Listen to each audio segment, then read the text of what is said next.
les amis, bienvenue sur Planète GT. Je le sais qu'en 2025 c'est difficile de trouver de la passion automobile. Rappelez-vous, Clio RS, décédé, Fiesta ST, décédé, Hyundai i20N, décédé, Peugeot 208 GTI, presque décédé. Et pour autant, il reste certains constructeurs qui tentent de résister et il se trouve que je suis à bord d'une petite citadine thermique sportive.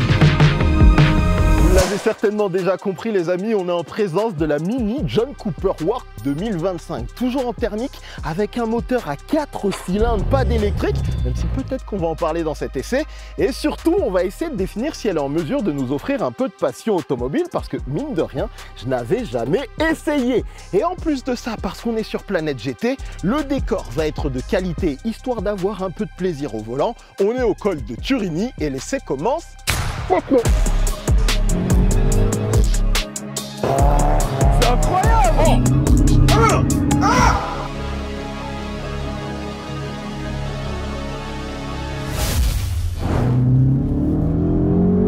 Bon les amis, on rentre dans le vif du sujet, on va parler sport tout de suite. Et je dois le dire, j'avais jamais conduit de Mini Cooper. Et le go-kart feeling, il est intéressant. Alors, je vais pas vous mentir, on en parlera un petit peu plus tard. Il y a 2-3 éléments qui sont des points négatifs sur cette voiture. Mais le plaisir au volant, ce petit moteur thermique qui ronronne dans la voiture, ce petit couple qui peut mettre un peu de temps à arriver aux roues et à la sortie d'épingle, c'est des sensations qui m'avaient manqué. Une petite voiture qui a envie de vous en donner sur la direction, même si j'avoue que c'est peut-être un poil léger. Tu sens une voiture bien posée sur la route qui est un petit peu nerveuse parce que cette nouvelle génération, elle a gagné du couple.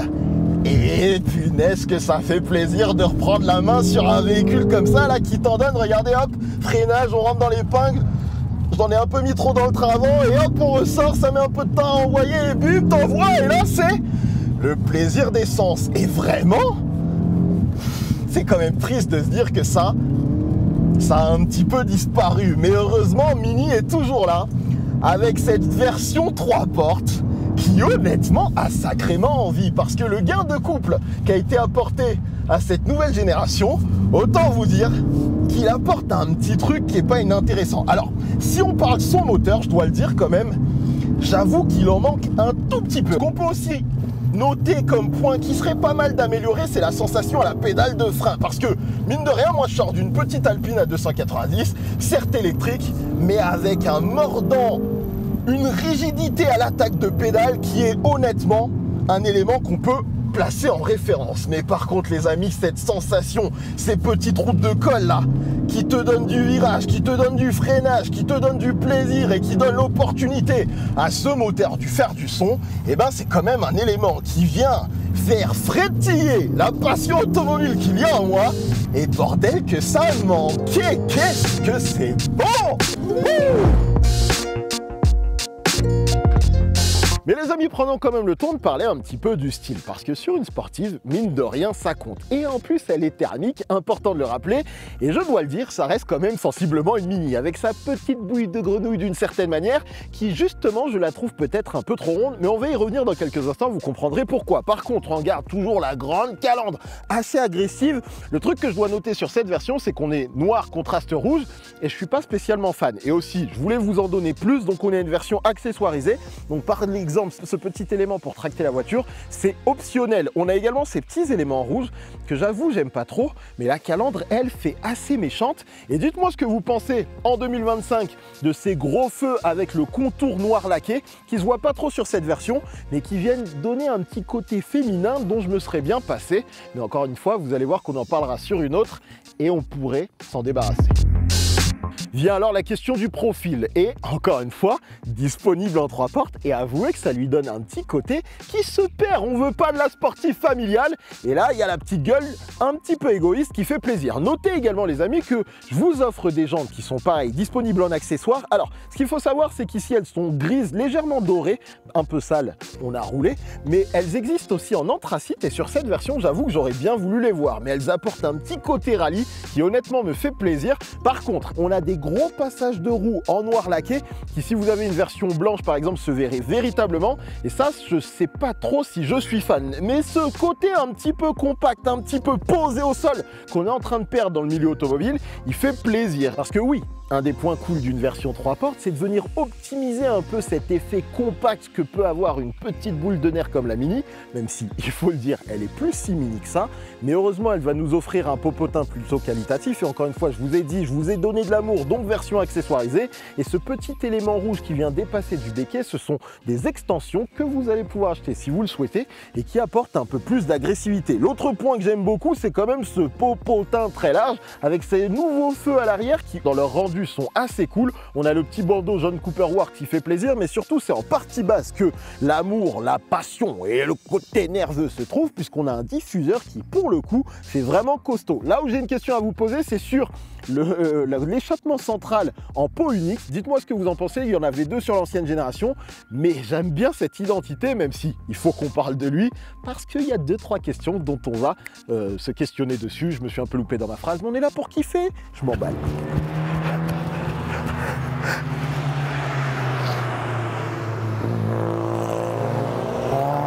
C'est incroyable! Autour des Mini, il y a des Mini de rallye qui tartinent, c'est incroyable! Le plaisir automobile existe toujours. On y retourne. Et à l'intérieur, qu'est-ce que ça donne? Alors, c'est assez intéressant parce que je connaissais pas tant que ça Mini. Et je dois dire que le feeling un peu sportif, il est bien présent, notamment avec ces petits tissus et motifs à damier qui viennent apporter des petites touches de rouge. Le volant est très BMW Family avec une vraie prise en main de qualité, mais aussi peut-être un diamètre de cerceau un poil trop important. Mais tu sens qu'ils ont voulu te donner un truc un peu sportif, notamment avec les petites touches qui sont ici et qui viennent lui apporter une finition un peu particulière. Par contre, ce que je dois dire, c'est quand même que c'est très plastique Mini. Je le savais pas, mais ce bloc central là, j'ai l'impression d'être chez Fiat ou Abarth côté Stellantis. C'est ultra plastique, même si ce petit bouton de démarrage qui simule une clé, elle veut pas démarrer, elle trouve pas la clé, mais c'est assez amusant et en même temps un peu perturbant parce que j'ai une vraie clé mais je l'utilise pas. On est aussi, et ça c'est le paramètre qui montre bien qu'on est en 2025, il n'y a plus de boîte manuelle, on n'a qu'une boîte automatique qui est pas franchement pas si mal que ça. Et après en zone centrale, bah regarde tous ces éléments là, c'est plastique, ça ils t'ont mis du tissu, mais globalement tout ça c'est full plastique et tu te dis putain Mini, petit budget, j'en voudrais peut-être un petit peu plus en finition. Mais peut-être qu'ils ont tout mis dans cette magnifique dalle OLED qui par contre en ergonomie les amis n'est pas du tout intuitif. C'est-à-dire que aller dans le GPS et comprendre un petit peu comment ça fonctionne, ça va vous demander une vraie prise en main, même si je dois le dire, sur le papier, le système est plutôt agréable et dans les visuels, ils ont fait des petits efforts pour vous mettre des animations un peu partout, mais faut réussir à en prendre la main. Le truc, c'est que vraiment, même en rangement, j'avoue que j'en attendais plus. Regarde, par exemple, c'est un couloir, tu te dis, il y a un rangement dedans, pas de rangement dedans et toute la partie basse est en plastique. Par contre, sur cette version thermique, les sièges sont vraiment top. Ils en font pas trop. On a un maintien latéral qui est quand même conséquent et en plus, comme ils sont pas full cuir, la partie haute là, elle grippe bien mon t-shirt. Ça, j'avoue que j'aime beaucoup. Et globalement, la sensation un peu sport, en plus on est en 3 portes, est pas si mal faite, même si en qualité des matériaux, ils ont réussi à faire une sorte de petit cache. On a mis un petit peu de budget, mais c'est quand même très plastique. Regarde la contreporte, là on t'a mis le petit tissu qui fait genre t'as mis du budget, mais tout le reste là, j'avoue que des marques qui se positionnent en dessous feraient mieux en finition. Fais pas attention à la balle. Ah mince. Dommage. Par contre les amis, on est tout content d'avoir une version 3 ports sportive, tout ça. Mais il y avait un petit détail que j'avais oublié, c'est le côté pratique. Parce que avec mon corps de machine de guerre, m'insérer, c'est pas facile. Et alors, je fais un 46. Et j'avoue que... Oh, le siège recule. Wow. Alors là, je t'avoue que si quelqu'un a envie de tenter de rouler de manière sportive et que moi, je suis là, je suis pas bien. Le cimetière, là, je suis dans mon cercueil, mais quand même, ça existe. Juste pour le principe, ça fait plaisir. Mais waouh, la sensation à l'arrière et puis... Plastique, toujours full plastique à l'arrière, même si... Et tu peux noter... Oh, le rembourrage. Oh, la qualité. Oh, le petit coussin. J'avoue que... Allez, ça vaut peut-être 44 000 € en fait. Non mais en vrai, regardez.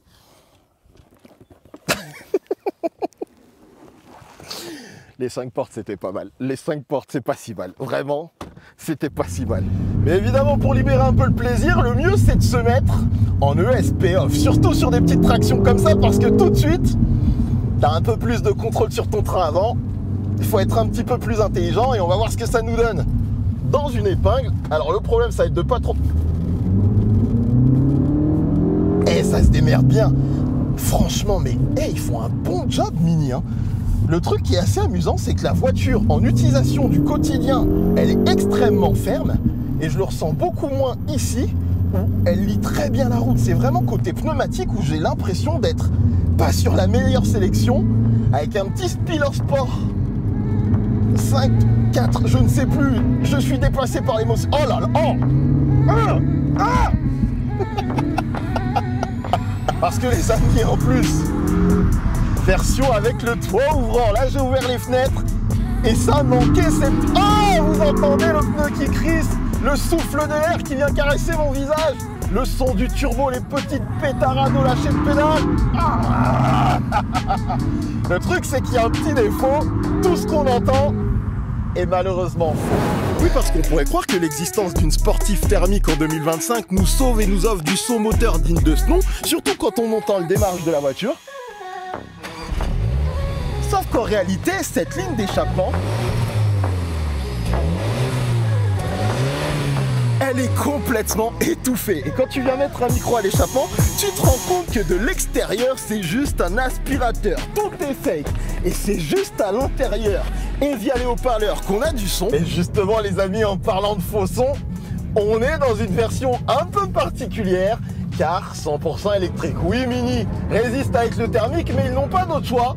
Oh, écoutez-moi ça, que d'essayer aussi d'offrir de l'électrique, parce qu'aujourd'hui, c'est le monde moderne. Et le monde moderne, écoutez le son du monde moderne, mais qu'est-ce que c'est que ça? Ça, c'est la version électrique de la Mini John Cooper Works, parce que oui, chez Mini, on a décidé de jouer sur les deux tableaux. Et cette version est un peu particulière, car non seulement elle se débarrasse du moteur thermique, et pas qu'un peu, mais en plus elle utilise une toute autre plateforme, l'amenant à avoir une carrosserie qui diffère légèrement de la version thermique et qui, je dois le dire, a tendance à me plaire un peu plus. Et ce que j'aime beaucoup aussi sur la version électrique, c'est que quand on vient regarder le profil, c'est amusant de voir comment Mini ne fait pas une tonne de choses, n'en met pas plein, comme pourrait le faire Alpine par exemple sur la 290 dans le design, et pour autant ils arrivent à lui donner de l'agressivité. Les jantes en style, c'est pas exceptionnel. Mais ce que j'aime beaucoup, c'est le bas de caisse, encore une fois dessiné de manière intelligente. Le travail de dessin qu'ils ont fait sur tout le profil de la caisse pour lui donner du galbe sans que ce soit ultra perceptible, encore une fois beaucoup plus subtil que chez Alpine.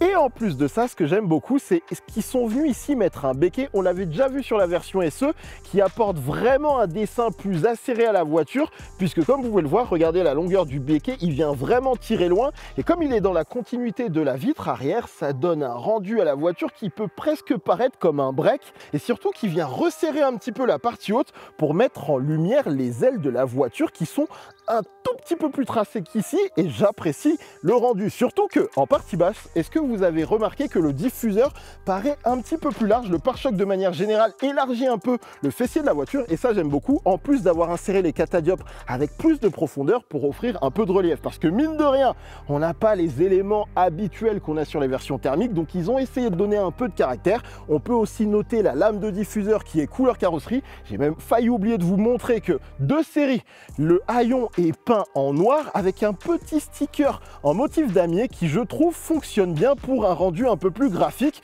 comparé à notre version thermique. Globalement, vous le savez, ça y est, c'est dit, elle a ma préférence, mais je dois dire que en 2025, la proposition qui est faite sur cette version thermique a quand même de la gueule, et globalement, avoir le choix et en plus de la gueule, c'est plutôt cool de la part de Mini. Et parlons aussi de cette version 100% électrique, mais sur la route maintenant, parce que, on le rappelle, 231 chevaux, un 0 à 100 qui se fait en 5 secondes 9. Honnêtement, c'est plutôt appréciable, c'est mieux que les GTI thermiques qu'on a connus. Et surtout, on a même un overboost qui va vous permettre d'atteindre jusqu'à 258 chevaux. Et même en launch control, 272 chevaux, donc quelque part pour le gabarit, largement assez de puissance. Par contre, ce qu'il faut garder en tête, c'est qu'on a une voiture lourde qui fait plus de 1700 kg. Et donc la question, c'est en comportement, qu'est-ce que ça donne, sachant que pour le moment on est juste en mode normal, et clairement côté puissance, je vous le dis, il y a ce qu'il faut. Déjà, je vous avais dit sur l'Alpine à 290, 220 chevaux c'est assez, donc même si là on a plus de 200 kg en plus, quand tu sors d'une courbe, qu'est-ce que la voiture est volontaire? Sachant qu'en plus, les amis, je ne suis même pas en mode sport. Mais par contre, le petit truc que je dois noter, c'est que c'est une voiture qui est assez ferme. Alors, quand vous allez sur des routes comme ici, très sinueuses, ça fonctionne plutôt bien. Et franchement, ce feeling go part, la directivité de la direction est vraiment très appréciable parce que tu sens que tu as une voiture qui en veut. Et après, évidemment, vous allez dans les petites expériences et on va la passer en go-kart et voir un petit peu comment ça se comporte. Le son devrait en théorie changer. Tu vois, il me dit activer go-kart. Et là, les ambiances sonores, va falloir qu'on en discute parce que je ne sais pas quoi en penser. La voiture devient plus nerveuse. Waouh! Et là, je ne sais pas si vous allez avoir ce son, cette déflagration, cette sorte de glitch au lâcher de pédale. J'espère que vous l'entendez parce que c'est vraiment très particulier. Par contre, le son moteur est assez intéressant parce qu'il vient vraiment augmenter les accélérations. Le truc qui est un peu étrange et qu'on avait déjà découvert chez BMW, c'est qu'on a une sorte de détonation quand on met vraiment de la pédale. Écoutez. Et par contre, qu'est-ce que ça marche? Mais très honnêtement, si je désactivais le son moteur, autant vous dire que en sensation, j'aurais l'impression qu'il n'y a pas grand-chose et que c'est pas forcément si puissant que ça parce que je me sens un petit peu déconnecté, même si j'ai des petites remontées de coupe, des petites remontées de vibrations dans mon volant qui me font comprendre qu'on watt quand même pas mal. C'est vrai que c'est un peu silencieux. Et je dois dire que s'il n'y avait pas ce son qui est vraiment très fortement présent, je ne saurais pas si vraiment je ressens pleinement la voiture. Alors que, à faible allure, elle paraît ultra nerveuse. Là, je la sens un peu souple. Mais par contre, qu'est-ce qu'elle est capable? Et ce son, mais ce son est vraiment très particulier. Et, waouh, la direction. Mais la direction pour prendre les épingles, c'est fou. Mais j'ai un petit problème de connexion. Je me sens dans un jeu vidéo. Et c'est pas le sentiment que j'ai envie d'avoir. Et surtout, ça vient complètement couvrir tous les éléments de son extérieur qui font que certes, j'ai une voiture puissante. Et quelque part, je sens qu'elle est totalement capable de rouler fort. On peut même la brutaliser un peu. Mais de là, mais c'est n'importe quoi. Là, vous voyez, par exemple, le faux son moteur est en train de me saouler un petit peu. Parce que, oui, ça y va, pas de souci, clairement. Tâcherai de faire mieux, promis. Ah, la voiture me parle. Regardez comment, c'est d'une aisance pour prendre les...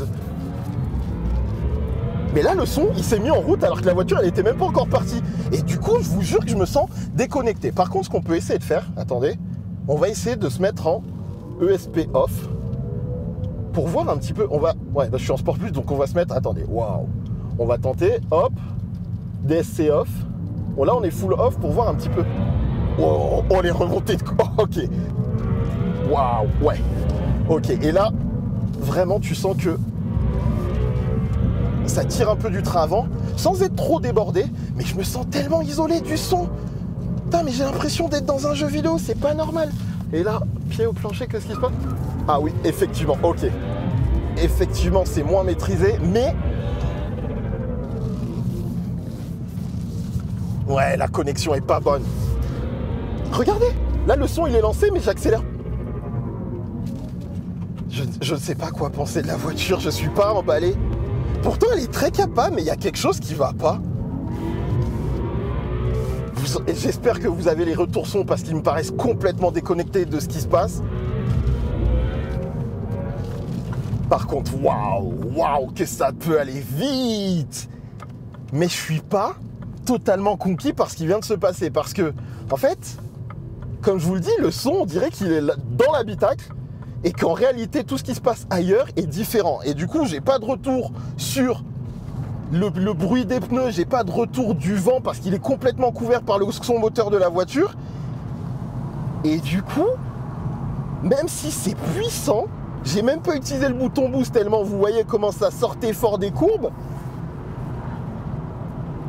Bah c'est pas top. Surtout que ce qu'il faut se mettre en tête, c'est côté pédale de frein, elle est très molle. Là où par exemple une Alpine A290, quand tu viens taper dedans, ben, elle est tout de suite assez rigide et ça vient participer à cette notion de sportivité. Là où mon cerveau est un peu en mode attends, mets-en un petit peu plus, est-ce que j'ai assez freiné? C'était vraiment spongieux comme pédale, mine de rien. Et c'est des petits éléments qui font que si la voiture est plus puissante, j'aime quand même plus le feeling de la 290 Et aussi, ce qu'il faut se mettre en tête, c'est que autant là, la direction, elle paraît ultra réactive, excuse-moi Nolan, mais en même temps, quand j'étais dans les petites courbes, j'avais l'impression d'avoir un truc assez mou. Alors, est-ce qu'elle est très progressive? Je sais pas, mais je suis pas totalement emballé, même si en puissance et en directivité et en capacité à prendre les courbes, c'est franchement bien fait. Mon ressenti d'ensemble, même en se mettant en DSC off, il est mitigé. Franchement, c'est coup-ci, coup-ça.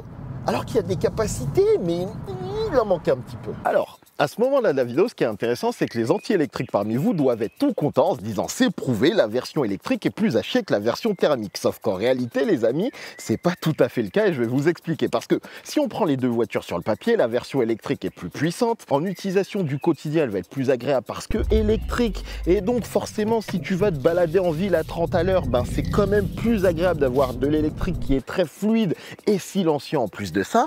Et donc dans les faits, et je l'ai testé, la version électrique sur le papier aurait de vrais arguments, ce qui fait que il reste qu'un élément vraiment problématique, vous l'avez vu, c'est quand même ce faux son.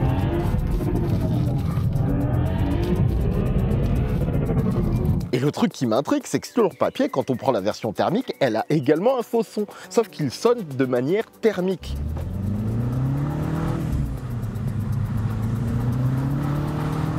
Ce qui veut dire que techniquement, les ingénieurs de chez Mini auraient très bien pu choisir de mettre un son beaucoup plus proche d'un thermique et plutôt bien fait, puisqu'on le voit dans la version avec un moteur thermique, et ils l'ont pas fait. Et je ne comprends pas pourquoi ils ont choisi de mettre un moteur aussi nul, en tout cas un son moteur aussi nul dans la version électrique, parce que clairement ça casse l'expérience, et c'est un peu dommage parce que ça gâche une voiture qui sur le papier est quand même assez appréciable et techniquement plutôt au point.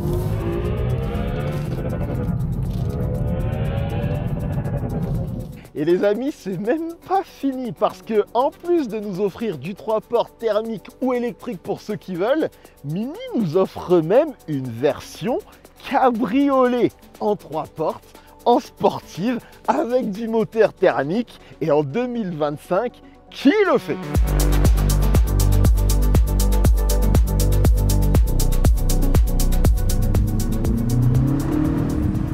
Et les amis, en plus, le truc qui est fou, c'est le sport en 3 portes, en thermique, cheveux au vent.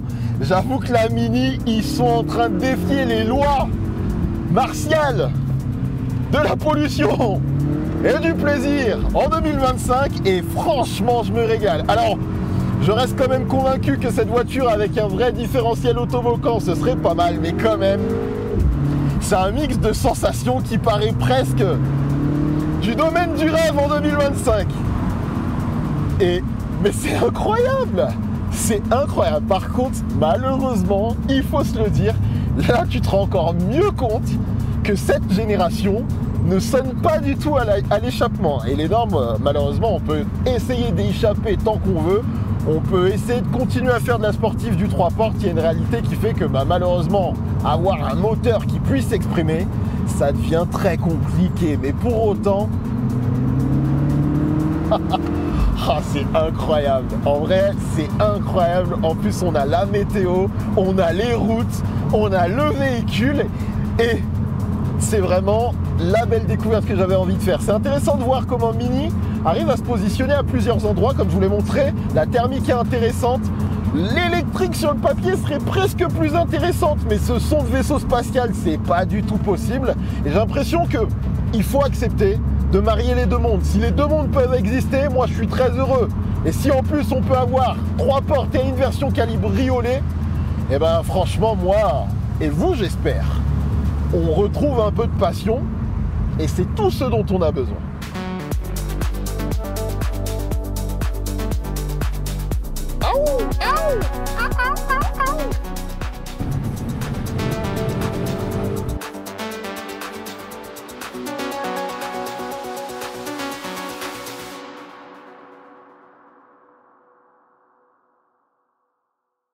Maintenant qu'on a fait la partie sportive, je voulais quand même faire un petit point pour ceux qui sont acheteurs potentiels sur la partie un petit peu équipement technologie. La voiture est quand même assez agréablement dotée puisque forcément, groupe BMW, il y a de quoi faire. Vous avez une caméra 360 de qualité avec des angles de caméra virtuels autour de la voiture qui sont incroyables. Ce que je dois noter, c'est cette dalle LED et l'interface, c'est très joli, tout en respectant un petit peu l'esprit Mini. Par contre, l'interface, je vous l'ai dit, elle est quand même complexe et surtout, je trouve que ça manque, par exemple, sur l'ordinateur de bord d'un peu d'informations. Mais c'est assez amusant à prendre en main, même si je vous conseille de vous arrêter, de prendre 10-15 minutes pour comprendre où vous allez trouver tous les petits menus que vous pouvez souhaiter en route parce que c'est complexe. Par contre, ce qui m'aurait manqué, c'est un écran derrière le volant, particulièrement sur une version sportive. Et même quand, par exemple, tu cherches tes informations de GPS, certes, tu as l'affichage tête haute qui est vraiment stylé avec un petit système qui va vous permettre de voir le profil de la route et qui est trop bien.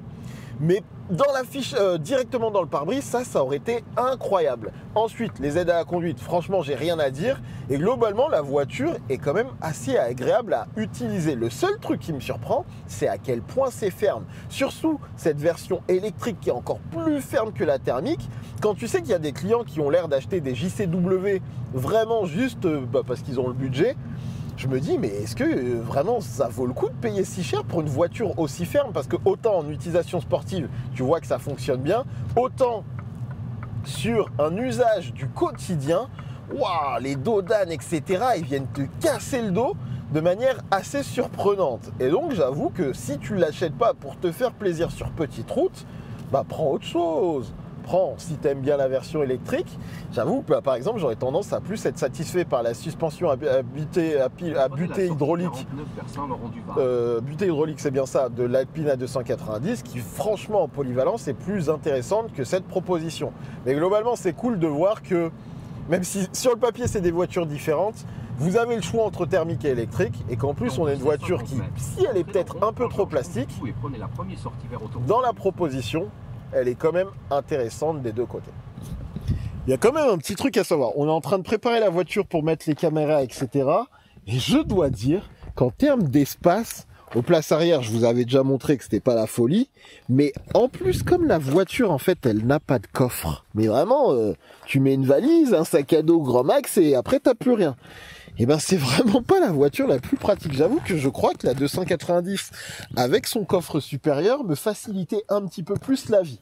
Parce que là, regardez, on sait pas quoi faire de ce sac, on sait pas quoi faire de ce sac et de ce sac, alors que je crois que dans la 290, on avait pu tout mettre dans le coffre. Même si, effectivement, son petit gabarit compact et plus posé au sol qu'une A290 me plaît quand même beaucoup.